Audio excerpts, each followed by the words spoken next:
الله الرحمن الرحیم. زه ډاکټر عنایت الرحمن ډسټرکټ هیلث افیسر لور اینڈ سنټر کورم د کورم عوامو ته مخاطب یم. څرنګه چې تاسو ته معلومه ده چې په 5 تاریخ باندې یو زنانه د ورسک سره تعلق وو، هغه پېښور ته شفټ شوې وه. اول تر هغې نه د شک په بنیاد باندې سیمپل واخیستی شو، بیا د هغې وفات وشو او د هغې باډي و دلته راوړی شوه او د هغې نه پس ته دې کور والا مونږ ته څه اطلاع نه وه کړې.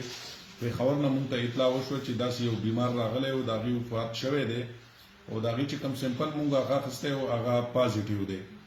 د هغې نه پس ته مونږ د ضلعي انتظامیه او د پولیس او د اف سی په مدد سره هلته کې لاړو او هغه خلکو سره مو خبره وکړه چې تاسو احتیاط کوئ، دا وایرس دلته راغلی دی چې نور خور نشي.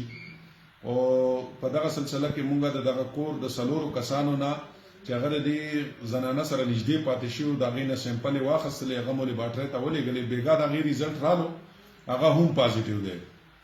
نو اوس دا یو حقیقت دی چې وایرس دلته راغلی دی، دلته کې موجود دی او دغه کلی لاک ډاون دی.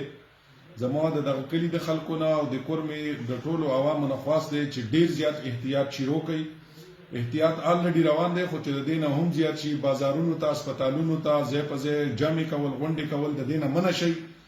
دا غپ مګنئ، دا سیریس مسله ده، دا حقیقت دی. اطلاعات مونږ ته راځي چې خلک وایي چې دا ډرامه ده، دا غپ دی. نو دا یو بیماری ده، په ټوله دنیا کې خوره ده او دا یو حقیقت دی او دلته اوس راغلی ده.